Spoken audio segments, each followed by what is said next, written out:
Oh, hello, this is Tak Chung from Walk with Tak. Welcome to my YouTube channel. If you enjoyed this video, please like, subscribe, and share. This video is part of a series of videos that designed to help you to improve your stir-frying technique. Consequently, I will include minimum introductions so that we can focus on the cooking. In this video, I will discuss the water-based stir-frying technique. I'm going to demonstrate a hybrid approach in this water-based stir-frying technique. So okay, without further ado, let's get started in the kitchen. First of all, make sure you gather everything that you need. Some carrot that are already sliced, some broccoli chopped to the right size for stir-fry, and then you need some water and some cooking oil. I'm first going to start out with about 1 tablespoon of cooking oil. This is going to be a combination between the oil-based and water-based stir-frying approach. I'm going to start out with some thinly sliced carrot. You can put as much or as little that you would like. This will give a chance for the carrot to be slightly fried in oil before I add the broccoli. Because the broccoli will take up the oil very readily because of the absorbent property of the ferret. Since the main ingredients of this dish is broccoli, I add about 5 cups of broccoli ferret.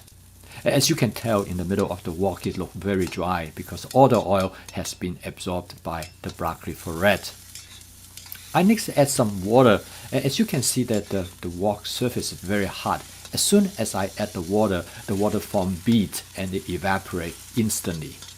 This is one way to modulate the surface temperature of the wok so that it will not burn the ingredients.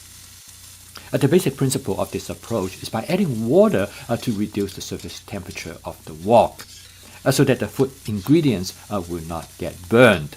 However, the temperature is still going to be high enough for the Maillard reaction to occur in generate flavoring molecules on the surface of the food ingredients. As the basic premise of this technique is that you add a little bit water at a time, because if you add too much water, the temperature will drop and then you end up steaming the food ingredients. By adding a little bit water at a time, you maintain a delicate balance. The reason by using this hybrid method by starting with some cooking oil is to maintain the flavor that normally will only be provided by the cooking oil. If one omits the cooking oil completely, the dish will taste very much like steamed. Oil definitely adds flavor to the food ingredients, and this combination is kind of getting the best of the both worlds. You will still get a slight oil flavor from the dish, but you will not get the calorie that normally associated with the cooking oil. So for this dish, I start out with a little bit less than 1 tablespoon of cooking oil, which is about 120 calories. If I have been using the oil-based stir-fry technique all the way, I probably will end up about 3 tablespoons of cooking oil. And that will add another 240 calories to the dish. By this point, the vegetable looks like it's almost done. So I turn the heat to low. And now I'm going to add more water. Actually, I'm going to let some standing water at the bottom of the wok.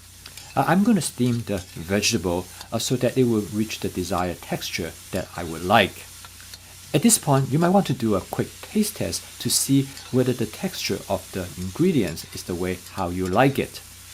And now you can stop the cooking process anytime you want if the vegetables has achieved the type of texture that you would like. Next, I'm going to season the dish, first with some mushroom seasoning, and then I season it followed by some ginger powder, and then finally with some paprika. The amount you're going to add is going to depend on how you like the dish to be seasoned. At this point, you want to act relatively quickly because you do not want to overcook the vegetable. I then add some more water to create a very light sauce. I then stir the contents in the wok to make sure everything is well mixed. And the dish is ready. If you like a dish to be very lightly seasoned, in order to taste the natural flavor of the ingredients, you're going to enjoy this very much. The vegetables are very lightly cooked in this dish to maintain some of its crunchiness. In fact, this is my favorite way of cooking them. For this dish, I use my Imusa 14-inch light cast iron wok. As you can see, nothing sticks to the wok at all, and usually when you cook this kind of dish, the cleaning is very simple. I start by using the wok spatula to dislodge anything that are large, and then I use my wok brush. And finally, I dry the wok with a sponge, and that usually works really well. And I also turn the wok around and I dry the bottom of the wok as well. Okay, I'm now ready to cook the next dish. The water-based stir-frying technique is great from the nutritional standpoint, but from the flavor standpoint, sometimes it lacks that oil flavor. So in this technique, by including a small amount of oil, it can achieve the best of the both worlds. In the future, I will demonstrate the technique in the case of complete elimination of cooking oil. By knowing these different techniques, you can use them under different circumstances. In this case, you can balance nutritional requirement versus flavor preferences. So okay, stay tuned for my future wok exercise videos.